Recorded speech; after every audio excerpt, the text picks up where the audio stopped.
Anak-anak, jumpa lagi dengan Ibu pada mata pelajaran matematika. Nah, semoga kalian dalam keadaan sehat ya anak-anak.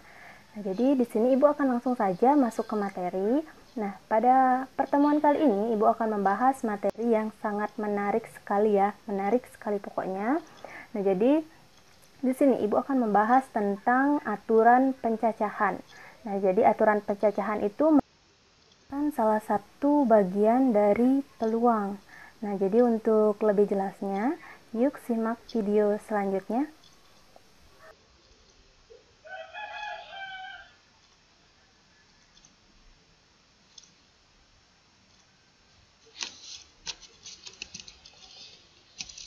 Nah, jadi dalam kehidupan sehari-hari itu, kan pastinya kita sering sekali kan menjumpai masalah-masalah yang berkaitan dengan menentukan ataupun menghitung beberapa banyak cara atau pilihan yang akan mungkin terjadi dari suatu peristiwa atau mungkin kejadian kan.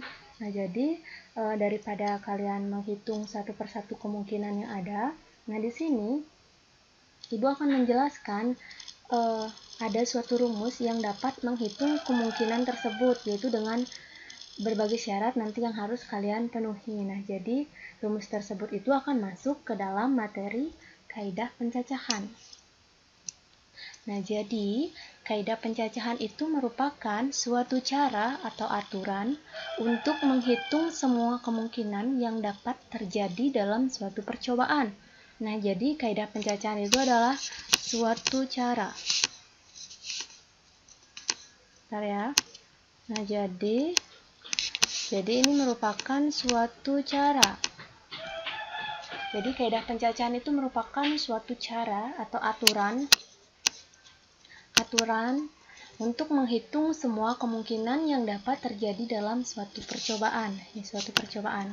Percobaan itu kan masuk ke dalam peluang kan.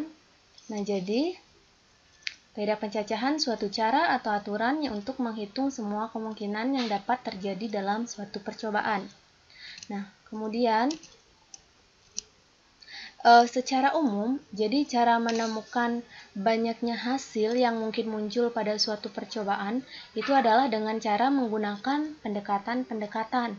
Nah, jadi di dalam kaidah pencacahan itu terdapat beberapa pendekatan. Nah, di antaranya itu yang pertama ada pendekatan kaidah perkalian atau bisa juga kita sebut dengan aturan perkalian. Merupakan pendekatan yang pertama. Kemudian pendekatan yang kedua itu ada pendekatan permutasi. Kemudian pendekatan yang terakhir itu ada kombinasi. Nah, jadi ini merupakan pendekatan-pendekatan dalam kaidah pencacahan. Nah, jadi dalam video pembelajaran ini Ibu akan menjelaskan hanya satu pendekatan saja, yaitu yang kaidah perkalian atau aturan perkalian. Nah, jadi pada video kali ini Ibu hanya menjelaskan kaidah perkalian saja. Nah, jadi untuk video selanjutnya Ibu baru akan menjelaskan tentang permutasi dan kombinasi. Nah, jadi kalian sudah siap kan untuk belajar kaidah perkalian atau aturan perkalian? Nah, selanjutnya sini Ibu akan lanjut ke materinya. Aturan perkalian atau kaidah perkalian. Nah, jadi di dalam aturan perkalian itu juga terdapat dua aturan, yaitu yang pertama ada aturan pengisian tempat dan yang kedua ada aturan notasi faktorial. Nah, yang pertama itu pengisian tempat dan yang kedua adalah faktorial. Jadi sini Ibu bahas yang pertama dulu. Jadi yang pertama itu ada aturan pengisian tempat. Nah, jadi aturan pengisian tempat itu, nah jika tempat pertama itu dapat diisi dengan N1 cara yang berbeda, nih N1 cara yang berbeda, kemudian tempat kedua itu dengan N2 cara yang berbeda, kemudian tempat ke K itu dengan NK cara yang berbeda. Jadi, maka banyaknya cara untuk mengisi K tempat Yang tersedia itu adalah dengan cara N1 dikali N2 dikali titik-titik sampai dengan NK. Berarti ini dia rumusnya. Kita dapat menggunakan rumus ini untuk melakukan aturan pengisian tempat. Jadi, ini merupakan rumus untuk aturan pengisian tempat. Jadi, kalian dapat gunakan rumusnya N1 dikali N2 dikali titik-titik dikali NK. Jadi, kalian dapat gunakan rumusnya ini ya, jika ada soal atau permasalahan yang bersangkutan dengan pengisian tempat. Kemudian, selanjutnya, itu akan langsung ke contoh ya. Ini contoh.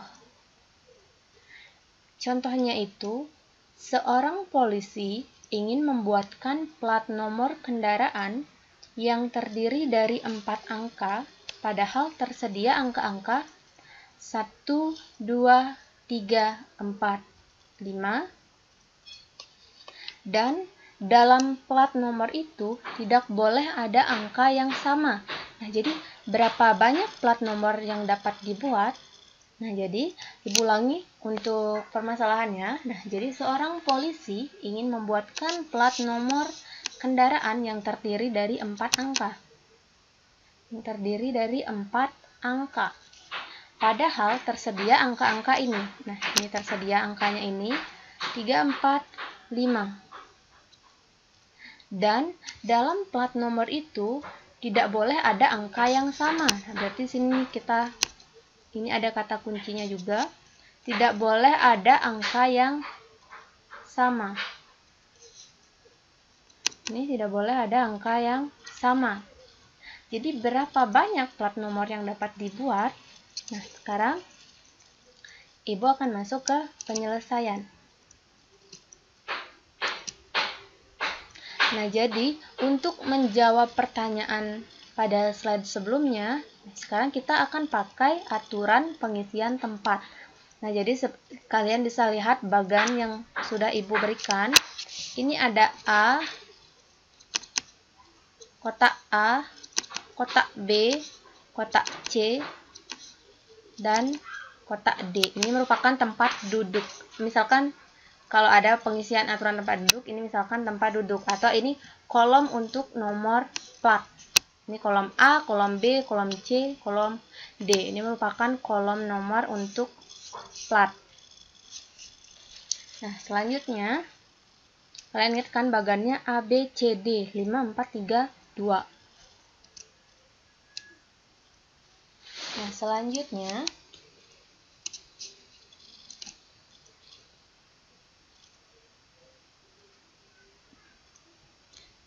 kita perhatikan dulu untuk yang cara pertama.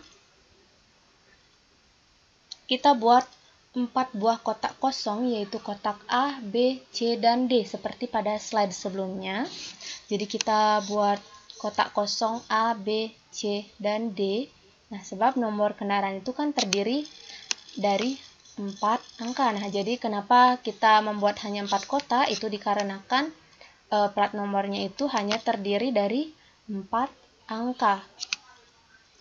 Nah, jadi dalam hal ini, jadi kita kotak A itu kita dapat isi dengan angka 1, 2, 3, 4, dan 5. Nah, itu untuk di kotak yang pertama, sehingga ada 5 cara.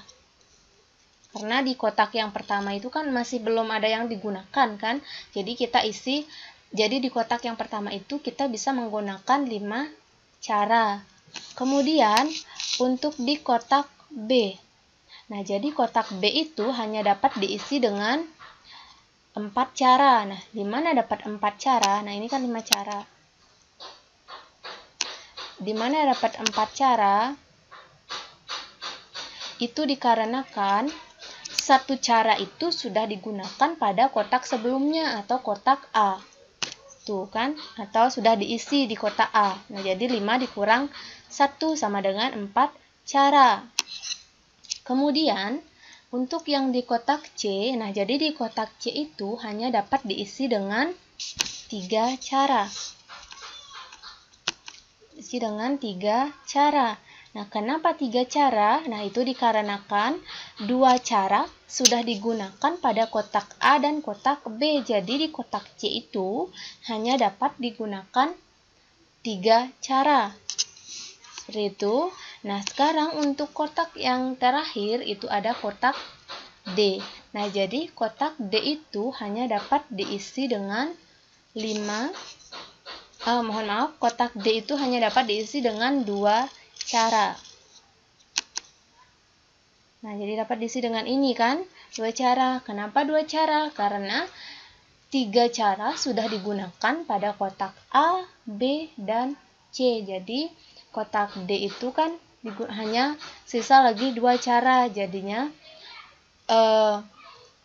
kita dapatkan untuk kotak A itu 5 cara, kemudian kotak B itu 4 cara, dan kemudian kotak C itu 3 cara, dan kemudian untuk kotak yang terakhir yaitu kotak D itu hanya 2 cara sesuai dengan isi kotak pada slide sebelumnya, yaitu kan ada kan gini kotaknya kan.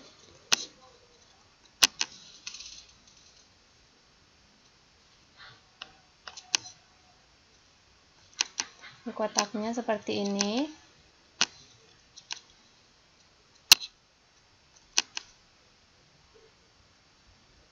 Nah, di sini ada A, sini ada B, sini ada C, dan di sini D. Nah, A-nya kan 5 cara, kita tulis 5. B-nya 4. Kemudian C-nya 3. Dan D-nya 2. Nah, jadi kan kotak pada slide sebelumnya seperti ini kan. Nah, jadi kita dapatkan seperti ini. Kan karena disuruh angkanya itu tidak boleh sama kan. Nah, jadi ini kan angkanya sudah tidak sama kan.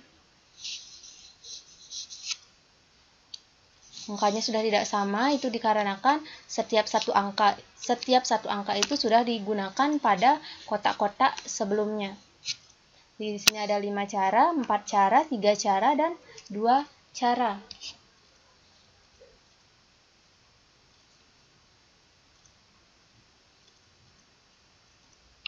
Nah, selanjutnya, jadi di sini dapat kita simpulkan. Nah, jadi polisi itu dapat membuat plat nomor kendaraan itu sebanyak, tinggal kita kalikan saja dia. 5 dikali 4 dikali 3 dikali 2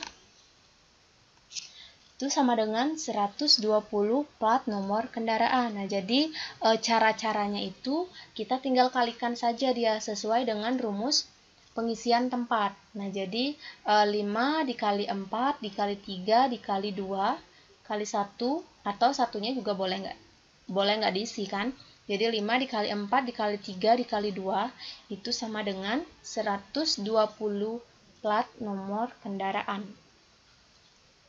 Nah, sampai di sana kalian sudah mengerti. Sekarang Ibu akan lanjut ke aturan yang kedua.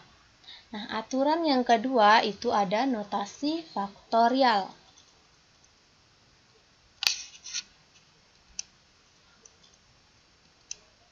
Nah, jadi faktorial itu adalah hasil kali bilangan asli berurutan dari 1 sampai dengan n. Nah, jadi itu dapat dilambangkan dengan n tanda seru.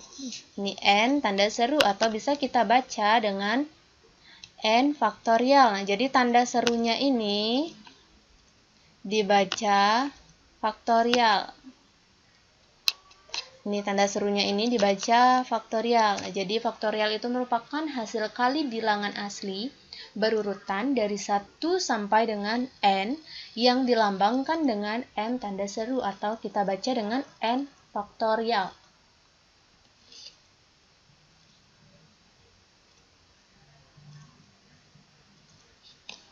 Nah, sampai sana kalian sudah ngerti untuk pengertian faktorial.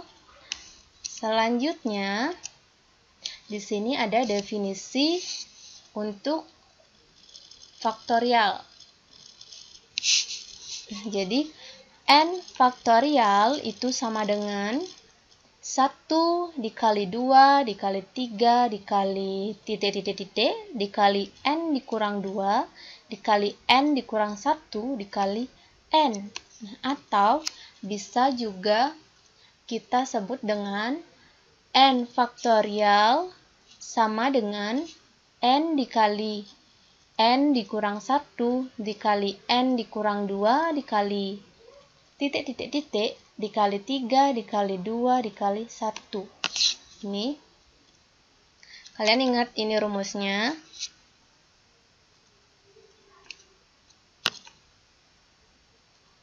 Nah, ingat nih rumusnya. Atau bisa juga kalian gunakan rumus yang ini.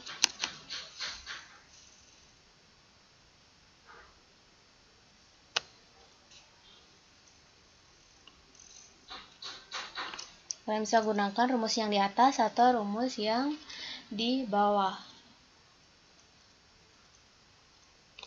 Nah, jadi untuk lebih memahami tentang faktorial, yuk simak contoh pada slide berikutnya. Contoh. Sekarang di sini kalian disuruh hitunglah nilai dari 6 faktorial dan 7 faktorial per 4 faktorial. Nah, jadi kalian disuruh menghitung yang pertama itu nilai dari 6 faktorial dan yang kedua itu nilai dari 7 faktorial per 4 faktorial. Nah, jadi kita lihat dulu untuk yang contoh pertama yaitu 6 faktorial. Yang ini 6 faktorial. Nah, 6 faktorial berarti sama dengan 6 dikali 5 dikali 4 dikali 3 dikali 2 dikali 1.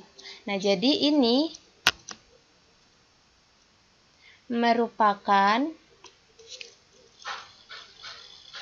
sama atau aturannya itu sama dengan definisi pada slide sebelumnya. Jadi kalian bisa gunakan definisi pada slide sebelumnya untuk memasukkan angka-angkanya ini. Atau jadi kalian juga bisa kalau misalkan supaya lebih gampang, kalian tinggal urutin aja dia, mundur, hitung mundur.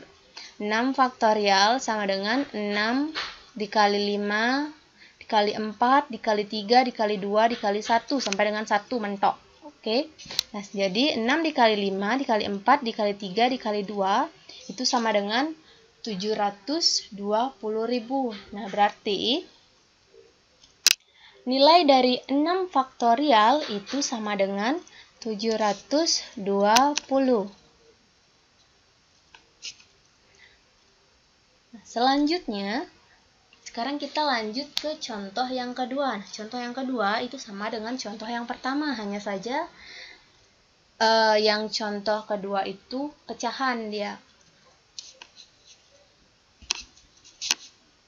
Contoh yang kedua, nah itu ada 7 faktorial per 4 faktorial. Nah, jadi 7 faktorial itu kan sama dengan 7 dikali 6, sama juga dengan 6 faktorial, hitung mundur.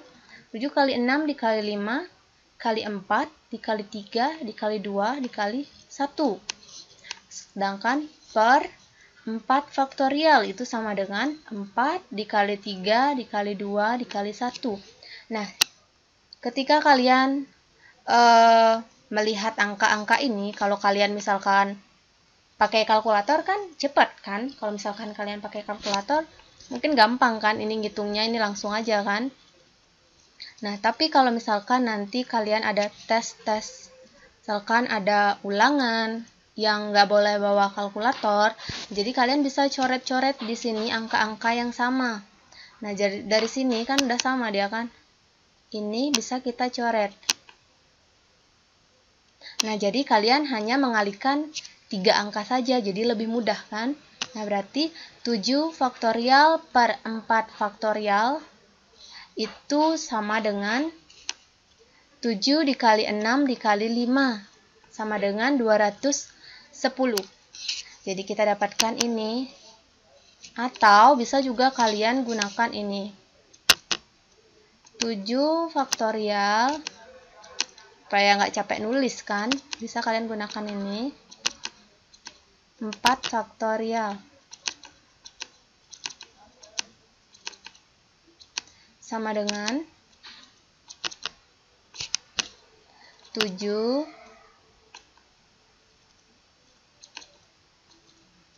dikali 6 dikali 5 dikali 4 faktorial per 4 faktorial. Jadi kalian nggak usah dijabarin, yang untuk yang ini tinggal kalian coret saja ini. Berarti sama dengan, sama kan? Ya, sini 7 dikali 6 dikali 5, sini juga 7 dikali 6 dikali 5, itu sama dengan 210. Jadi kalian bisa gunakan ini, atau bisa juga gunakan yang ini. Nah, jadi ini aja untuk materi faktorial. Jadi ini saja untuk contoh pada kaidah pencacahan atau di aturan faktorialnya. Nah, jadi sekian pembelajaran atau video pembelajaran pada materi aturan perkaliannya. Sampai ketemu pada video selanjutnya ya.